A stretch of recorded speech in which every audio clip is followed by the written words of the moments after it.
Perjalanan jalan-jalan, ku berjalan-jalan, jalan di jalanan.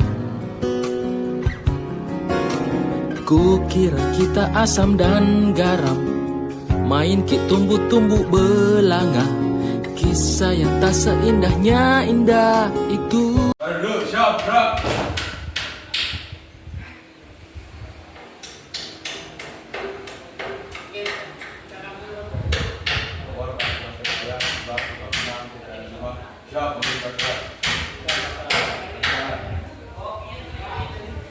Bro, mulai.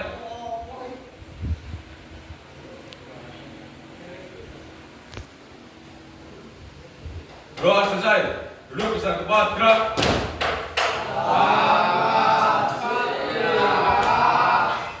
Selamat siang teman-teman. Bagaimana kabar hari ini teman-teman?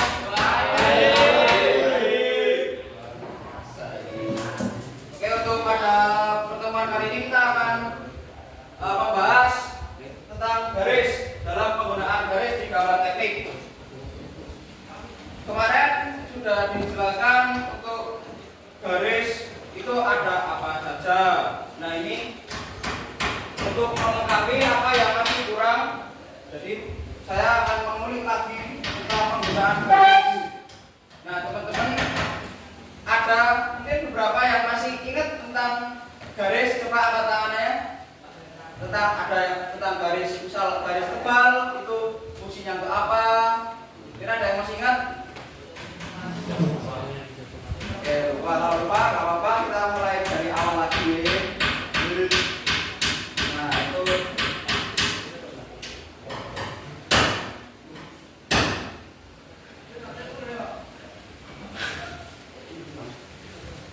oke, yang pertama ini adalah garis tebal. Garis tebal biasa digunakan untuk pada garis yang nyata atau langsung. Juga dipakai di garis tepi. Nah, garis tebal ini biasanya memiliki ketebalannya adalah 0,7.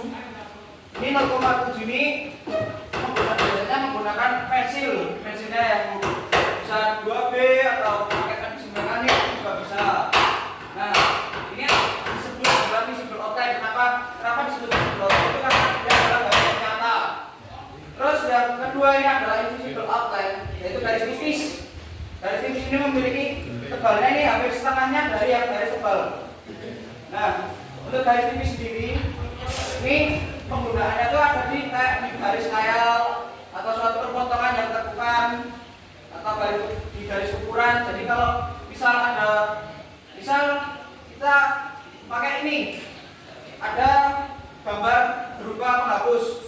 Nah, penghapus ini mau diukur, ini panjangnya itu seberapa. Nah, garis proyeksi ini untuk menunjukkan dimensi ini adalah ukurannya berapa milimeter. Itu menunjukkan untuk di fungsi garis tipis ini.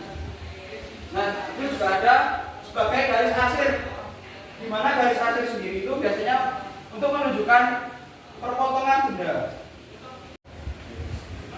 Break and long break line.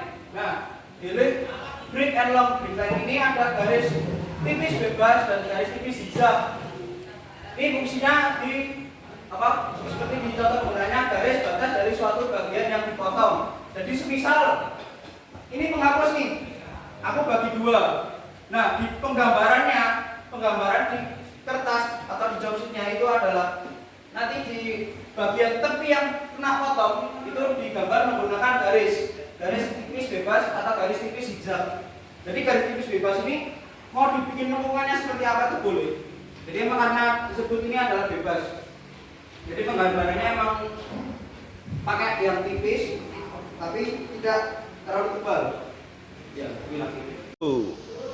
Oke ya teman-teman, dari semua penjelasan yang sudah saya sampaikan tadi, apakah ada pertanyaan? Adalah. Oke, monggo. Mungkin dari benar salahnya garis mungkin dijelaskan kembali dari awal yang garis siku maupun garis pojok itu. Oh ya, Itu fungsinya untuk apa ya? Oke, jadi pertanyaannya untuk hari ini karena ini ya, sebenar salahnya ya, Nih, ini kalau yang benar garis yang pertama ya, dari yang paling atas terus mulai di paling atas itu pertemuan antar sudut itu harus nyambung, nggak boleh putus-putus. Pertemuan antar sudut itu harus nyambung, tidak boleh putus. Nah, terus penggunaan yang ini, yang sumbu itu harus nyambung juga, nggak boleh tengahnya titik itu nggak boleh biar kelihatan keren. Ada kayak aim di point blank, nah itu nggak boleh. Harus yang tengah tuh bentuknya tuh plus nyambung, bukan bentuk titik doang itu nggak bisa. Itu yang salahnya. Nah, terus untuk yang itu garis yang sejajar itu yang kalau cuma ada dua garis yang putus-putus itu membuatnya yang putus-putus itu nggak boleh sejajar, jadi harus sering-sering atas bawahnya. Terus kalau yang sebelahnya lagi itu gimana kak? Nah, yang sebelahnya lagi itu karena di tengahnya juga ada garis lagi itu baru disejajarin untuk garis putus-putusnya.